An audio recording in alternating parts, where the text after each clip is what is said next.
तो मैं हूं डीके सर और आप लोग देख रहे हैं डीके सर क्लासेस। आज के क्लास में मैं दुनिया के सबसे बड़े घोटाला जो भारत में हुआ है इस पर मैं आपको बताने वाला हूं। आप कहेंगे कि भारत में कौन सा ऐसा घोटाला है, तो भारत में अब तक के इतिहास का या विश्व में अब तक के इतिहास का ये सबसे बड़ा घोटाला है जो आप लोगों के सामने मैं बताने वाला हूं। और इसी घोटाले के बहाने, इस घोटाला को छुपाने के लिए आज जो देख रहे हैं सबसे ज़्यादा चर्चा में जो आप लोगों को एक नया कानून जो आया है, आप जिसका नाम यूजीसी जानते हैं, यूजीसी के चलते पूरा चारों तरफ जो है बवाल मचा है। आज दूध का दूध पानी का पानी पता अलग अलग हो गया। पता चल गया कि जो हिंदू हितैषी हिंदू सब भाई भाई कह रहे थे, ये सबका चेहरा सामने खुल कर आ गया।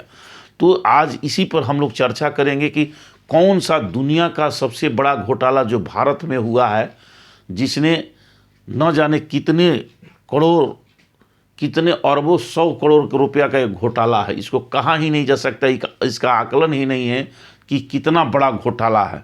तो इसी बड़े घोटाले को छुपाने के लिए मैंने पिछले आपके क्लास में बताया था कि इसी बड़े घोटाले को छुपाने के लिए यूजीसी कानून ये लाया गया।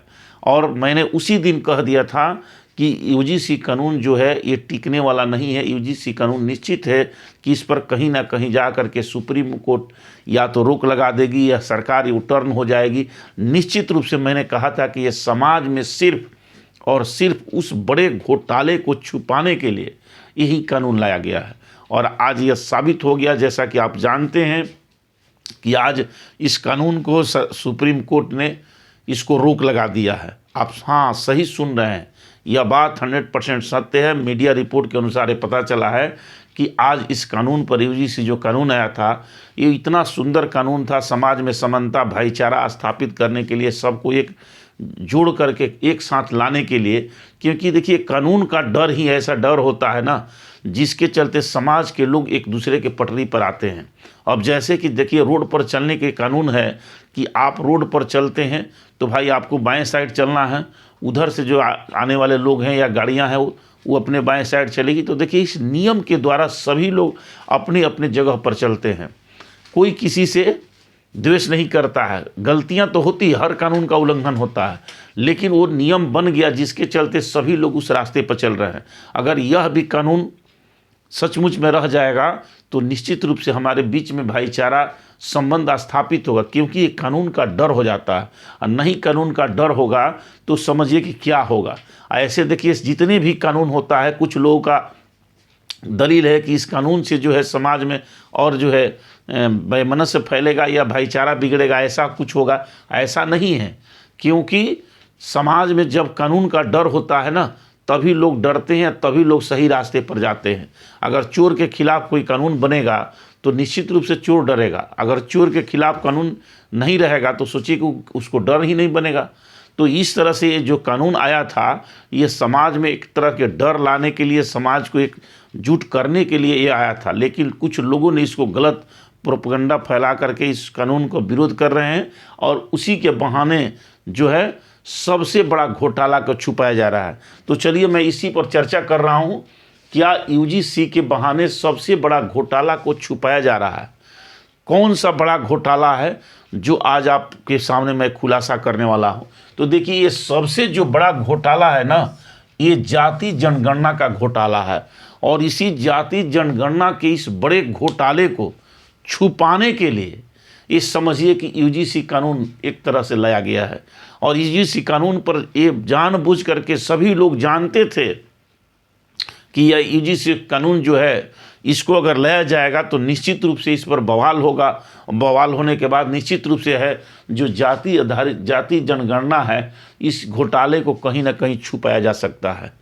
जो जानते हैं कि ये 27 में जाति आधारित जनगणना होने वाली है। अब इस जनगणना के घोटाले को जो मैंने कहा कि विश्व का सबसे बड़ा घोटाला है, तो कैसे घोटाला है समझ लीजिए। देखिए आज़ादी के अभी 79 साल होने को है। आज़ादी के 79 वर्ष होने के बाद 79 वर्ष तक ये सभी 90% लोगों को ये घोटाला, सोचिए कितना बड़ा घोटाला है, ज़रा दिमाग लगाइएगा। क्या विश्व में या भारत में इतना बड़ा घोटाला हुआ है? 79 वर्ष आज़ादी के 79 वर्ष हो गए और इस 79 वर्ष में सोचिए कि 90% लोगों का रोटी का घोटाला किया, रोटी का घोटाला किया गया। 90% लोगों को लगभग 80 वर्ष समझ लीजिए, 79 वर्ष तक के लोगों के रोटी का घोटाला किया गया, उनके कपड़ा का घोटाला किया गया, उनके मकान का घोटाला किया गया, उनके शिक्षा का घोटाला किया गया, उनके पानी और स्वास्थ्य के साथ स्वास्थ्य का घोटाला किया गया। अब सोच लीजिए कि ये दुनिया का कितना बड़ा घोटाला है। आप आकलन कर लीजिए कि भारत के 90% लोगों का इस घोटाले के अंदर उनकी रोटी को छीना गया। अगर यह आप जानते हैं कि 1931 ईस्वी में सबसे पहला अंग्रेजों के द्वारा ये जाति आधारित जनगणना कराया गया।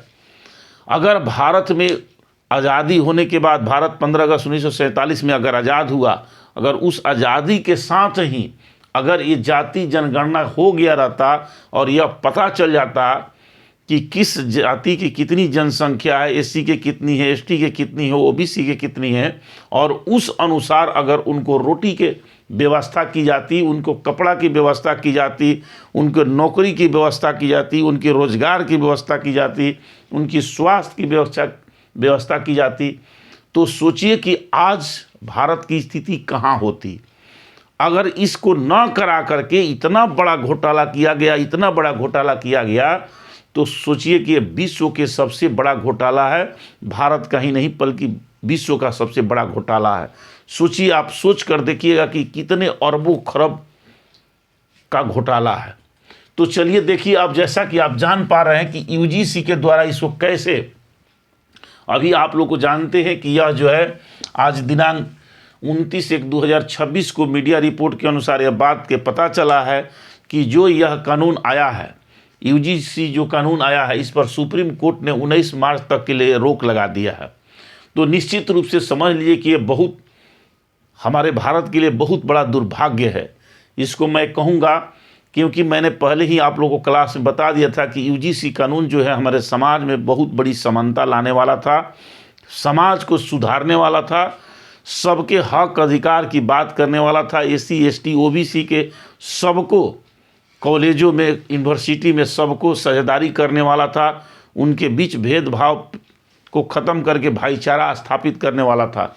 लेकिन कहीं ना कहीं इस कानून पर रोक लगा करके एक बहुत बड़ा जो है एससी एसटी ओबीसी के गाल पर तमाचा मारने का काम किया गया है। चाहे जो भी हो, जिसके द्वारा हो, सुप्रीम कोर्ट को इस पर समझना पड़ेगा। अगर ऐसा नहीं होता है तो समझ लीजिए कि कहीं वहाँ भी न्याय देने वाले व्यक्ति सही नहीं है, ये निश्चित है। तो देखिए, यूजीसी का जो कानून है यह पोल खोल कर रख दिया है। यूजीसी का जो कानून है, इसने एक ही नहीं लाखों लाख चीज़ों का खोज जो है पोल खोल कर रख दिया है। अब देखिए, यूजीसी के कानून ने यह बता दिया हमें कि एससी एसटी ओबीसी हिंदू नहीं है।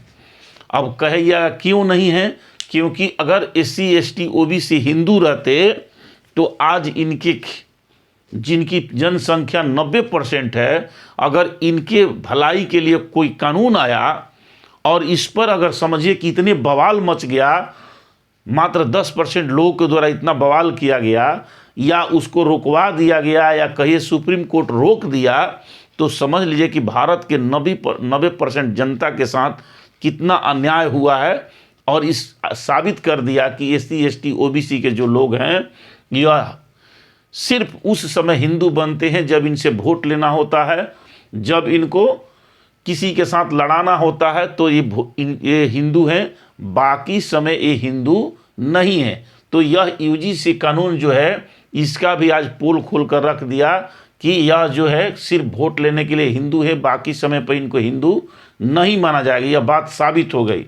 देखिए, यूजीसी कानून क्या है, मैंने जैसे कई आप मीडिया के माध्यम से आप लोग सुने होंगे कि यूजीसी जो कानून है वह यूनिवर्सिटी में आया था, कॉलेजों में लागू हुआ कि भाई जो एससी एसटी ओबीसी वर्ग के छात्र छात्राओं के साथ जो भेदभाव होता है, जैसा कि ये सरकार का ही रिपोर्ट है, हम लोग का ही रिपोर्ट नहीं है, सरकार का ही रिपोर्ट है कि SC ST OBC के जो छात्र हैं, छात्राएं हैं, उनके द्वारा कॉलेज में, यूनिवर्सिटी में बहुत अधिक शोषण होता है।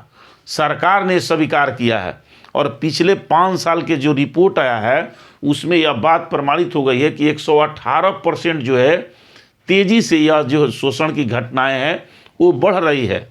कहीं पर टीचर के द्वारा छात्र को, छात्राओं को, या कहीं पर बच्चों के द्वारा ही दूसरे बच्चों को इस तरह से प्रताड़ित किया जा रहा है, इस तरह से सताया जा रहा है, जिसका आप रोहित वेमुला का नाम सुने होंगे, पायल तड़वी का नाम सुने होंगे, जिसको कि इस तरह से सताया गया कि वो आत्महत्या करने के लिए मजबूर हो गए।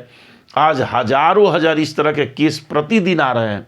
तो कहीं ना कहीं ये बात की सच्चाई है और यह सरकार भी स्वीकार कर रही है कि नहीं ऐसा है। तो अब समझ लीजिए कि जब 90% लोगों के साथ, भारत के साथ ऐसा, भारत के 90% लोगों के साथ ऐसा हो रहा है और उनको बचाने के लिए, उनको, उनके शोषण को रोकने के लिए, समाज में एकता स्थापित करने के लिए, समाज में भाईचारा स्थापित करने के लिए, समाज को सही दिशा में ले जाने के लिए, समाज के मुख्य धारा में सबको शिक्षा देने के लिए अगर यह कानून आता है और इस पर इतना विरोध होता है और सरकार जो है, या कहिए कि सुप्रीम कोर्ट इन 10% लोगों को आवाज़ उठाने से, विरोध करने से झुक जा रही है, तो सोच लीजिए कि अगर 90% लोग जो है SC ST OBC के, वो क्या करेंगे? अगर वो खड़े हो गए तो क्या होगा? तो देखिए, इस तरह से इस कानून को रोकना, UGC के कानून को रोकना जो है बहुत जो है क्या कहा, निंदनीय कहा जा सकता है। इसको रोका नहीं जाना चाहिए था, लेकिन कहीं ना कहीं इसको रोक करके यह जो है बात साबित करता है कि सारे जो है हिंदू भाई भाई कहने वाले आज जो है SC ST OBC के जो कानून आया उस पर उनका असली चेहरा सामने आ गया कि हिंदू भाई भाई सिर्फ कहते हैं, लेकिन इनके अगर पक्ष में कोई कानून आता है तो ये मानने के लिए तैयार नहीं है। यह बात प्रमाणित हो गई। और दूसरी तरफ ये भी कहूँगा कि एक तरफ तो अपने आप सबको हिंदू भाई भाई कहने वाला जो इसका विरोध करके अपने आप को साबित कर दिया कि हम इनके हितैषी नहीं है, SC ST OBC के हितैषी नहीं है, वही दूसरे तरफ वैसे SC ST OBC जो अपने आप को बहुत गर्वान्वित महसूस कर रहा था कि हम हिंदू हैं, उनका नशा भी फट गया कि देखो तुम्हारे जो पक्ष में कोई कानून बना उसको भी किसी ने धराशायी कर दिया, तुम्हारा भी भूत उतर गया हिंदू का। तो इस तरह से यह साबित कर दिया कि समझ लीजिए कि हम लोग जो है अपने आप को जो हिंदू कह के गर्वान्वित करते हो, तुम हिंदू नहीं हो। अगर हिंदू रहते तो तुम्हारे पक्ष में अगर इस तरह से कानून बनता, इसका कोई विरोध नहीं करता। तो इस तरह से आप देखिए 90% लोगों की जो प्रतिक्रिया होगी वो क्या होगी, अब तो आने वाले दिन बताएगा। लेकिन निश्चित रूप से हम लोगों को भी अपने हक अधिकार के लिए आवाज़ उठाना चाहिए, क्योंकि यह कानून किसी के विरोध में नहीं था, किसी को प्रताड़ित करने के लिए नहीं था, बल्कि किसी को बचाने के लिए था। जो इस तरह से रोहित वेमुला की तरह जो हजारों हजार घटनाएं हो रही हैं, उन घटनाओं पर रोक लगाने के लिए था।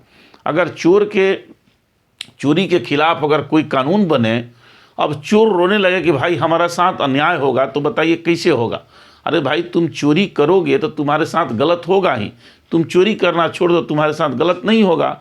तो इस तरह से सोचिए कि इस तरह से कानून का विरोध किया गया और इस तरह से आज लग रहा है 90% लोगों को ना, 90% जो हमारे समाज के नेता भी हैं, ये भी सभी चुप हैं, क्योंकि इनको वोट के समय ही ये जनता याद पड़ती है, इन सभी समय पर याद नहीं पड़ती है।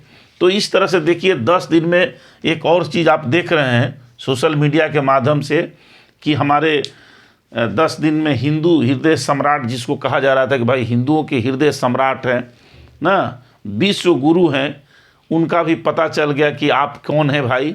एक ऐसा कानून जो लाते हैं जो सबके पक्ष के लिए है, उस कानून पर इतने विरोध हो रहा है और आपके सोशल मीडिया पर क्या क्या नहीं आपको बोला जा रहा है, तो आपको भी समझ में आ गया होगा कि आप कितने हिंदू हृदय सम्राट हैं और कितने विश्व गुरु हैं। तो चलिए हम देखते हैं इस पर। आप देखिए कुछ दिन पहले जो लोग किसी को अपना पिता कहते थे, अपने बाप कहते थे, मेरा भाई है, मेरा ये है, मेरा वो है, मेरा सब कुछ है, और 10 दिन में उन सभी का नशा उतर गया, अब वो आदमी जो है कुछ नहीं रहा।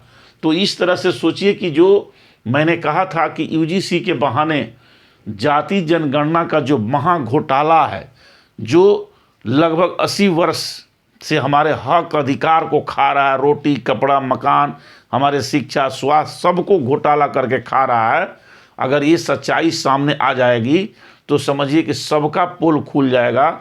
79 साल में किसने किसका हक खाया है।